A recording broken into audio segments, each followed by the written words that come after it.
Hey pals, and welcome to the Claim Your Magic podcast with me, Sabrina Scott, where I talk all about how to claim your magic and change your life. The topics I talk about in this podcast are anything around health, wellness, self-improvement, and spirituality. And yeah, for anyone who is new here, I am a spiritual teacher type of person. I'm an author, a writer, a creator. I have 2 books out and 3 guided journals, 2 on tarot, 1 on magic and ritual.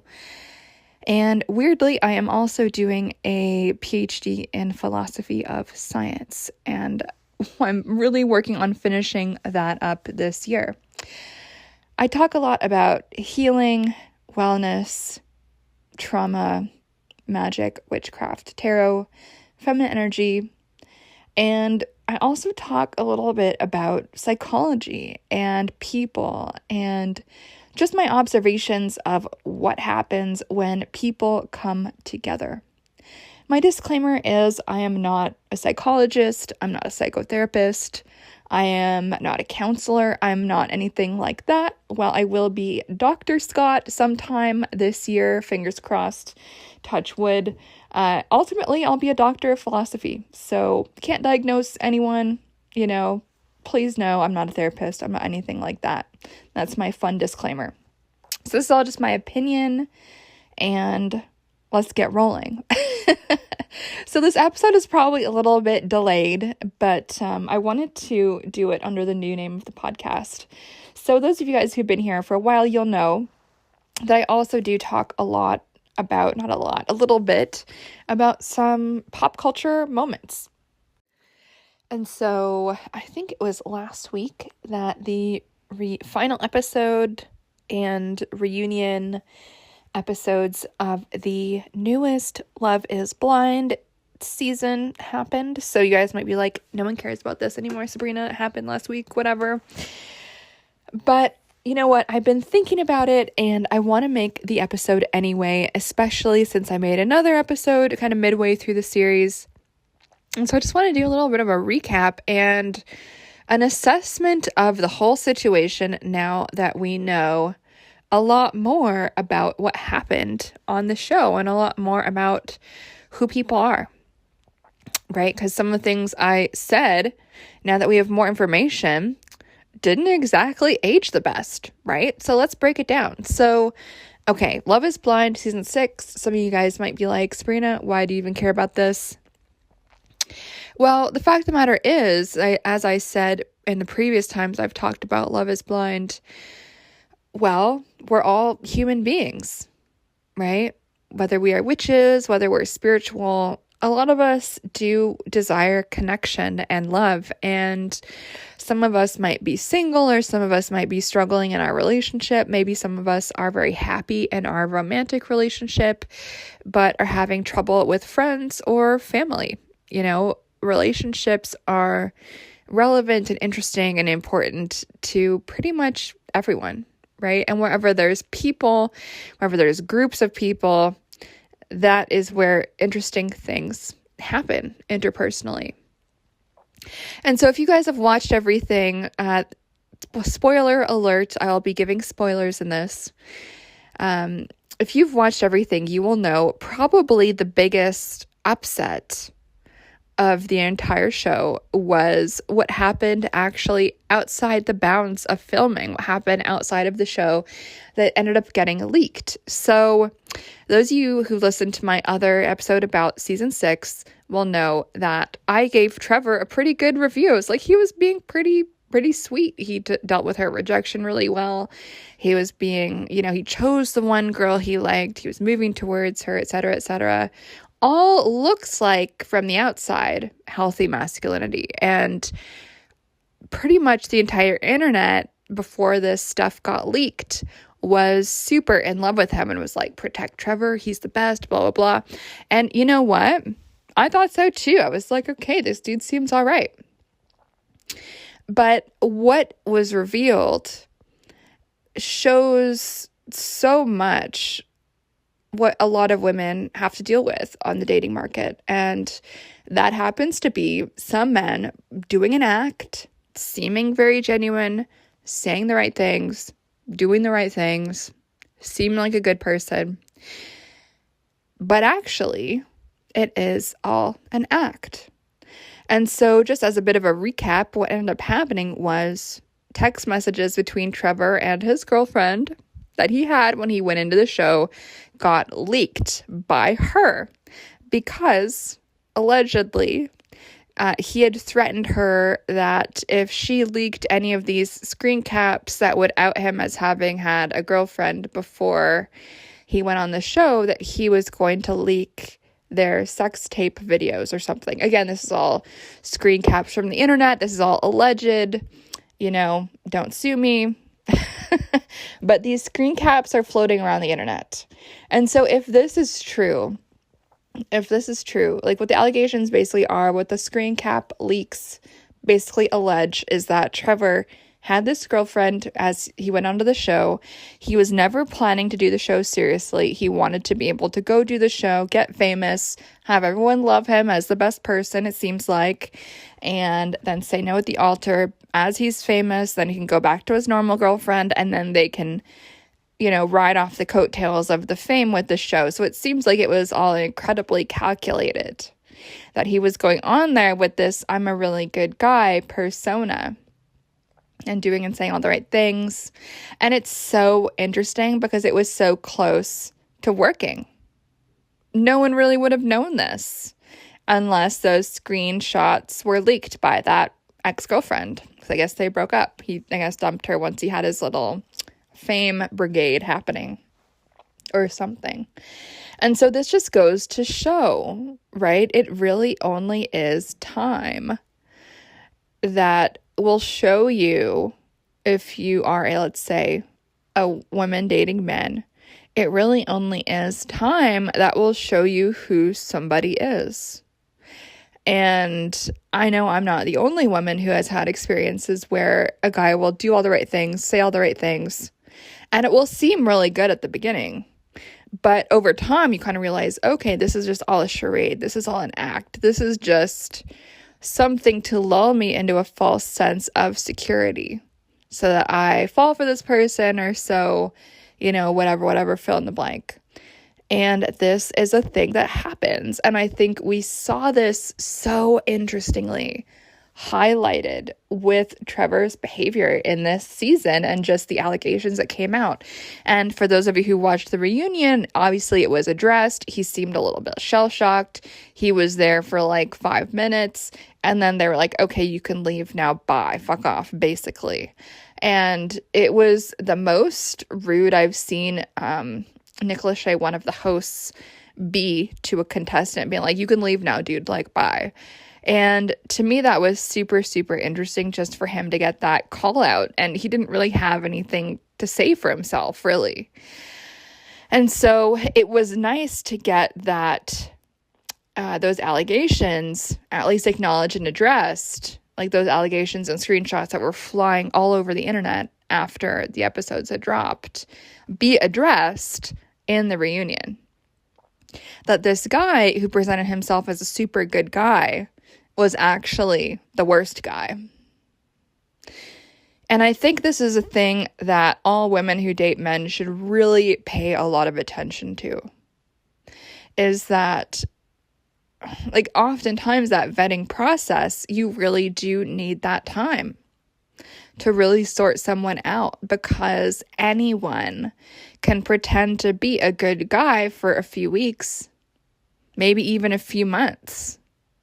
But eventually, if they're not a good dude, that mask, it will slip a bit at some point. And so, obviously, what's kind of sad about this is that those screen caps only got leaked, I think, because that relationship didn't end up working out and because he allegedly was blackmailing that ex-girlfriend.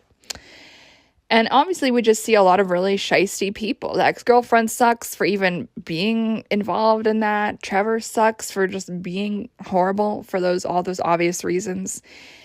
And it's so, so, so interesting, right? And I think everyone's love of Trevor at first, that he seemed like this great guy, was doing all the right things, saying all the right things, was so intentionally focused on this one woman. It's, this female fantasy, I think that it does exist. It absolutely does. Because I've seen marriages like that. I've seen relationships like that. It's amazing. I've even dated some people like that who I was that one person. It is really lovely to see that come to pass. That being said, not every man who presents himself as such is actually that way, which is why I'm such a big advocate for all my single ladies who date men to take their sweet ass time with a man.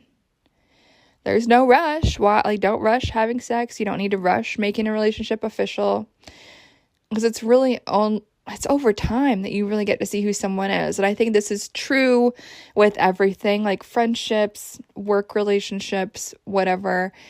But especially when it comes to women dating men, because that's kind of what this show is about. Having this kind of veneer finally get cracked, and we get to see who he really is according to this really messed up behavior. I think there's a lot of lessons that we can take from that, right? If we're thinking about this again in terms of masculine energy, feminine energy, authentic masculine energy, it will always be how it is. Fake masculine energy, the performance of, let's say, the mask that he was putting on, that does have an expiry date. Eventually, he will not be able to keep up that facade. So if any women are aware of all this drama with Trevor in the show and how he was just a total fake, using everybody around him, the only real way to know that a man is not like that is to pace it out, give it time. Because if a man really is trying to game you or be shysty or whatever, he just wants to have sex with you, or he just wants to tell you the sweet nothings, let's be in a relationship, let's get married, blah, blah, blah. And then once you have sex, he's gone. The way to safeguard against that stuff is to really take it slow. Because if a man only wants sex or only wants, fame by association with you or whatever it happens to be, and you decide to have that self-control, pace it out. Don't let yourself be completely overwhelmed by those big emotions, the attraction, the chemistry. If you're able to keep your wits about you, keep your head about you, take it slow, that person is eventually going to move on to someone else to victimize. And I think this is the case for abusive men as well. Abusive men tend to work on this fast-track chemistry. We're going to override all of your safety features, all of your slow down, all of your let's take it slow, let's pace it out. Abusive men also are the ones who are going to try to override that and expedite a connection. And that is a true thing. Just something to kind of keep in mind with all of this, right? And I'm not alleging that Trevor is abusive. I have no evidence to back that up.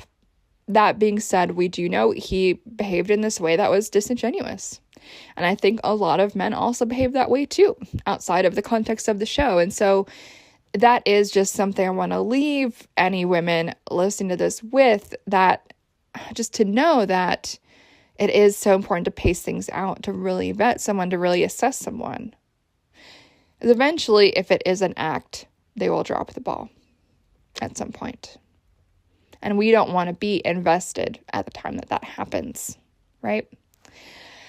So enough about Trevor, whatever. What else? Other thing I want to address here. So obviously, Amy and Johnny, adorable, 10 on 10, no notes.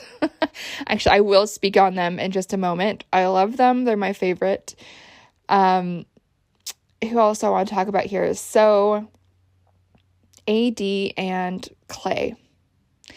AD, it's so tough because I was really hoping, and I like her in theory, and I was just so hoping that she would learn her lesson with these fixer-upper guys, and I was hoping, but I knew that Clay was not going to change, and I was hoping that he would and everything would be cool, but obviously it wasn't, and she had her heart broken, and he totally played in her face. And I feel like everyone who was actually watching that show knew that was going to happen. We all kind of knew it. But I think one of the most important conversations I've ever seen on a reality show was the conversation that they chose to air between Clay's parents. And I just got chills as I said that. So just as a refresher, Clay's dad was cheating like crazy, according to Clay, and often brought Clay along as he was cheating on his mother with other women. He would just bring more around with it. And the mother actually didn't know that until I think the show was filming, because I guess it was going to come out, so Clay must have told her what he had witnessed as a child. And so obviously she knew that the father was cheating, but I don't think she realized the extent to which it was happening and the extent to which Clay was involved in observing it. And so Clay, from that parental situation, learned that, marriage is just not really reliable. Marriage is about pain. Marriage is about cheating, and men are always going to cheat, and blah, blah, blah, blah, blah. And so, of course, Clay said no. Of course, he broke AD's heart. Of course, he has this idea that he's going to try to win her back now or something. That's kind of what I saw on the news or whatever. Maybe that's not true. But regardless, back to that conversation between his parents. It was such a beautiful conversation because we see his mother standing firmly but calmly in her power. We see, unfortunately, Clay's dad still not really taking responsibility and facing his behavior and the ramifications of it. Like, I really do, my opinion in watching everything is that the quote-unquote pep talk that Clay's dad gave him before the altar was a factor in him saying no to AD. And we see Clay's dad be this kind of like cocky, kind of, trying to be cool and blah, blah, blah. And, we're just two bros. And we can still see this immaturity, at least that's how I'm interpreting it, this immaturity in him. And one of the things that Clay's dad says to his mom, which I think was her response to it, was just so good. He said something to the extent of, Clay just needs to find a good woman. And Clay's mom says, well, I was a good woman, but look what you did to me. And his dad didn't really have much to say on that. And there was just kind of this knowing, like, deep silence. And that is one of the most deep conversations I've seen on reality show, like, ever. Like, I'm not a big reality show connoisseur or anything, so I'm sure there's a lot I'm missing and that I haven't seen, and I'm fine with that. But to me, this was such an important moment to show on TV because it really was this moment where we see the ripples of family dynamics, intergenerational trauma, parenting, relational stuff. We see the effects of that being handed down from father to son. And for the mother to witness it, to acknowledge it, to just see it happen, and for it to be done in this really emotionally sober way. It was not sensational. No one was demonized. It was just what it was. And it was, I think, a little sad. It really was. And for me, that, again, is just one of the most potent moments I've seen, just to have this conversation between two divorced adults about the impact of one's infidelity on the child's choices and forms of relating to others. It was just, I think, incredibly important. So if you're listening to this just because you're curious about my opinion, you don't really give a fuck about reality TV, I do think this season is worth watching, if not just to have that moment of seeing that conversation aired. Like, I just think it was really important. And I think for anyone who's interested in family and those family dynamics between parents and children and how those get handed down and what does that look like, this is a great example of that. It was just, very, very important. Poor AD, I wanted to give her a hug. I knew that man was not going to propose to her, kind of like, but I hope she learns her lesson from this, that if you want to grow something, go get a plant, start a business, get a pet. We do not need to be grown ass men. It often will leave us wasted, disappointed, shriveled and shrunk up and just spent. And we did see that, in the scenes after she was rejected. She just looked soul tired. Like the tiredness was like penetrating her whole being. That's what I saw in that episode. And it was just so sad, But anyway, I also wanted to talk about Amy and Johnny, who were my favorite. They were absolutely fantastic. I love their energy for each other. They were amazing. They're my favorite couple from this season. It's really too bad that they weren't really shown too much in the first half of the show. I think there was a lot of focus on the drama. And I think that also just goes to show that it is the drama that is usually what is interesting to people. That is what gets viewers, is the drama. And I think in my first episode, I couldn't even remember what their names were. I was so focused on all the other spicy drama with all the other people. But, Amy and Johnny, they killed it.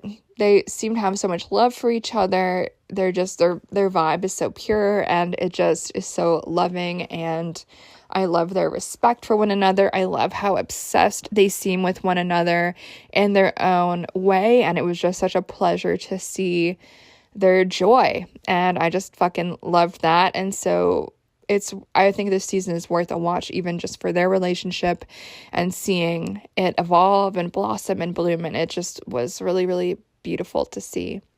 I don't have a ton to say about the other couples. I just don't really care. It sounds kind of rude.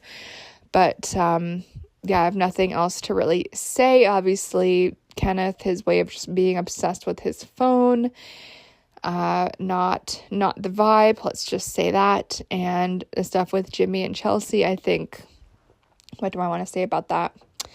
So first of all, I don't like Jessica. I think she was trifling, and I think she's totally fake, and I'm not just saying that because she's a very conventionally beautiful woman. I always want to support my fellow beautiful ladies, and if you guys think it's arrogant for me to put myself in the beautiful category, then bye, whatever. But I really did not think that her intentions were pure. I think she was just being a shit disturber, and I was not about it. And her comments about the EpiPens I found offensive, especially as someone who uses them myself. So not a fan. And people shat on Chelsea a lot, which I don't think was fully fair. I think I said this in the last episode about this. So my short version, I don't want to spend too much on this. I think she's been dunked on so much that I just really don't need to add to that. Apparently, some of the other contestants have come out about how the lookalike question is one that's in their little notebook. So it's a prompt that they all get. And so to paint her as just kind of bringing that up out of her own arrogance is just apparently not accurate, since they were all asked to answer that question at some point. So that's something to know. But she did get dunked on a lot due to her insecurity and how she dealt with that. And on one hand, I think there's some validity to that, and I would not have conducted myself the way that she did. At the same time, I do think that if a man is super into us, let's just say, and knows how to be a strong, reassuring presence and makes us feel safe and loved and cared for and adored, then that insecurity is likely not going to be triggered in the first place. And Jimmy, unfortunately, could not stop really talking about other people, put Chelsea into a situation where she ended up finding out that he had slept with one of his friends and didn't want her to talk about that, when clearly, how can you not? What an insane thing to realize. And I don't agree with how anyone really dealt with that situation. So with that, I think no one is innocent. No one is evil at the same time. No one is, I don't know. I that's all my thoughts on them. Obviously it wasn't going to work, and that's fine. In terms of the other couple, they're just kind of boring. No disrespect on them, but if Jeremy and Sarah Ann are happy, good for them. I don't agree with the aggression of either of those women. I think fighting over a man is tacky. I will never do it, and I really don't recommend any woman does that. Have more self-respect. That's all I'll say on that. And so that is my thoughts, you guys. That's my thoughts on this season. I actually really did enjoy this season. I thought it was fun. The drama was very interesting, and I think we've never really seen anything quite like that drama with Trevor being not exactly who he presented himself to be. And I hope that will be a reminder to literally every woman who is dating men, who is single listening to this. I hope that will just be a reminder to take it slow, vet your people, assess your people, and to know that anyone can put on a good face for a week or a month or whatever. It really is, the proof is in the pudding with that kind of long burn. Slow it down if in doubt. And hell, even if you're not in doubt, and slow it down. We can never lose out by slowing it down. And of course, also the beautiful love story of, oh my God, why am I? Johnny and Amy. So cute. They're so in love. It's so beautiful. So awesome. And so I hope that that is also some inspirational good vibes to anyone who is still on the lookout for their person. Sometimes it'll happen in a very random, serendipitous way, like it did for them on the show. So for all my fellow single folks, let's just put out some good vibes into the universe. Have some faith that the best is yet to come. Okay, friends, that is it for now from me on this reality show summary. Really curious your thoughts. Feel free to send me a DM or whatever. I know that not everyone cares about reality TV. These shows about love and dating are my favorite ones. Obviously, I don't care about whatever, Temptation Island. I don't care about that. I don't care about those ones that are about sex. Like, I just don't care. I like the shows that are about, let's try to find actual, genuine, authentic love. That is my vibe. So thank you so much for listening. If you enjoy the show at all, maybe not this episode, but if you've enjoyed any episode I've ever done, please leave me a happy review. Please tell your friends. Spread the word. I really, really appreciate it. Okay, friends, I hope you're having a wonderful day. Much love. Bye.